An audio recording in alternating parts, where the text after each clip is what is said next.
Jose from Hawaii Kai. Thank you very much. Representative Ward.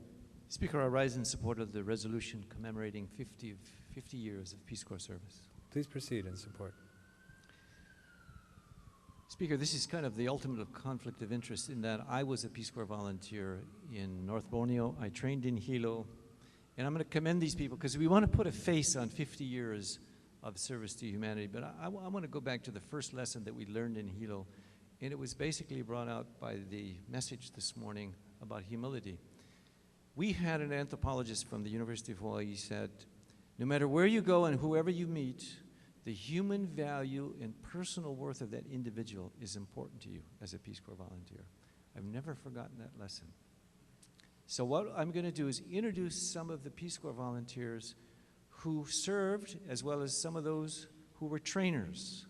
And I think we'll be surprised at some of the things that they've done. But all of them together learned the local language in 3 months, lived in a village for 2 years, ate the local food, lived on the local economy, and if it was like my paycheck, it was around $100, give or take $10. So we learned how to make the most of what we had. Overall, I think most people agree that one of the best investments of the U.S. government has been in the Peace Corps. It even rivals the GI Bill, according to some of us. So our first honoree, would you please rise, Miss Kimberly Biggs. Kimberly? Kimberly was a Peace Corps volunteer in Honduras from 1986 to 1988.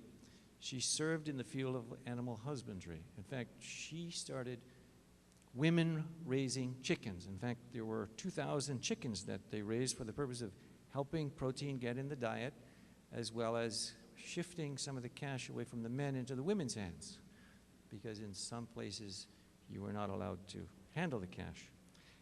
Ms. Biggs is now a mortgage loan originator for D.H. Horton, and it fits perfectly, having started in the the economies of a village.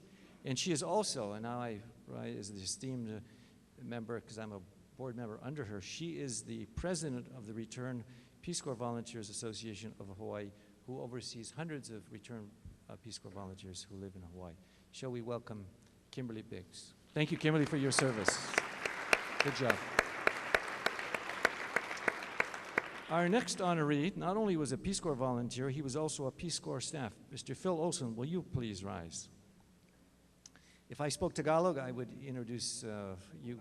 I know that I didn't know the Spanish, but in the training that he took, he went to the Philippines and then served from 1967 to 1986 as the head of UH's Peace Corps training program, which at the time was the largest in the United States.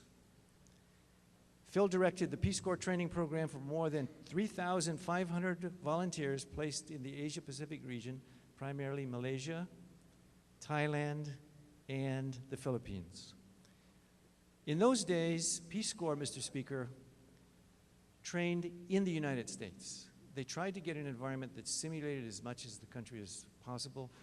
The environment that Phil had headed the training was in Waipio Valley, and as my colleague from Hilo said, all of the different areas that were attempted to be simulated were the way that we had language teachers coming in for those countries versus now we go into the country and do the training. So the very important job that Phil had was invaluable to the first stages of Peace Corps training. During his career, Phil also served as Associate Dean of the UH College of Arts and Science and is a former Air Force pilot and was the squadron commander of the Aloha Search and Rescue Mission of the Civil Air Patrol. Phil, thank you for your service. We acknowledge you today. Aloha.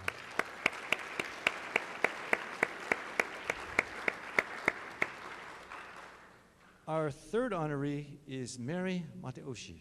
Mary, will you please rise? I had a deja vu. I haven't seen you for over 30 years, and now we're face to face for the first. This is a bit of an emotional, well, the whole presentation is rather emotional.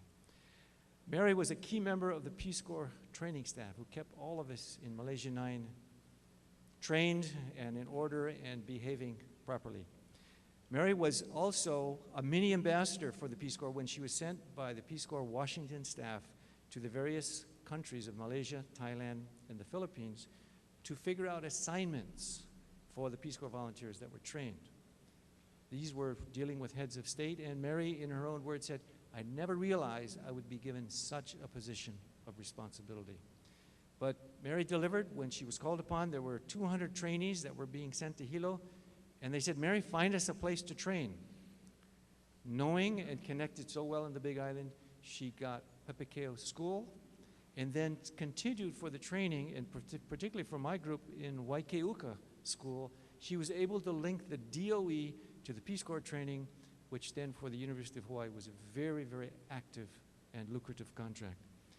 Mary also, and I want to mention that she is a Mataoshi which has Catherine Mataoshi in the family, and Mary, thank you for your service. Thank you for raising Catherine up. And now we know why she's so smart, because of you. Let's welcome members. Mary Mataoshi.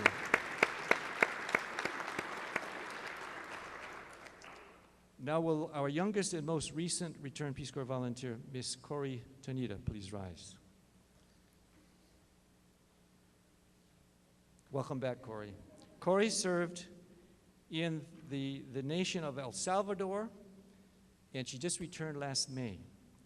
We in Peace Corps have this thing of a re-entry crisis and a return crisis.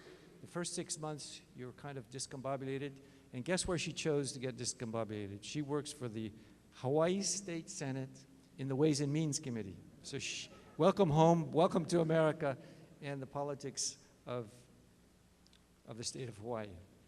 But Mary worked in the village local development, where she acted as a go-between the village and the mayor's office and won numerous grants and aid to improve the life of her villagers. This is really what a community organizer and really what the heart of Peace Corps is enabling and empowering local villagers, particularly sometimes young women who don't have education and others who have no access to economic opportunities. She is now with the Senate, and she promised that she will not follow the footsteps of any other persons who work in this building who are in the political arena. Let's welcome Corey. Welcome back to the U.S., and thank you for your service.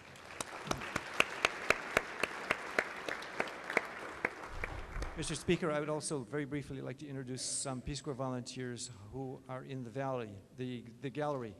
Miss Linda Chalk, are you there? Miss Linda Chalk, will you please rise? Linda is a former Peace Corps volunteer from Micronesia, and she is the producer of Bring the World Home, a production of returned Peace Corps volunteers of Hawaii. And there's a big celebration in Hilo in November where all the stories, as many volunteers as possible, she will be recording. Let's welcome Linda Chalk. Thank you, Linda. Also, we have Miss Ethel Aiko Oda. Miss Oda, are you there? Would you please ride? And Daniel, your husband, you served as a staffer in the psychologist in Hilo. Thank you for not deselecting me. In those days, you had to pass mental tests to get in the Peace Corps. Thank you, Ethel and Daniel. Thank you for joining us today.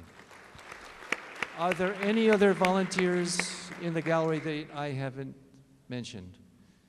No other volunteers in the gallery? There is one. Barbara. From which country? Honduras. It's right in front of you. Okay. Let's welcome Barbara, from a returned Peace Corps volunteer from Honduras. Barbara, thank you for serving. Mr. Speaker, for those who weren't able to show up but who are kind of household words, those who served in the Peace Corps: Dan Boylan, Richard Port, Jim Shawn, Chuck Friedman, Ken Harding, Frank Lavoie, Professor Kem Lowry, Kyler Shaw, and many, many more. So there's a few of us around. In fact, if it wasn't for Peace Corps, some of us would have never started our political career or public service. So lastly, Mr. Speaker, may I ask all the members to, if all the 5 honorees would stand and we can recognize you one last time for this 50th anniversary. Thank you for your service. Thank you, Mr. Speaker.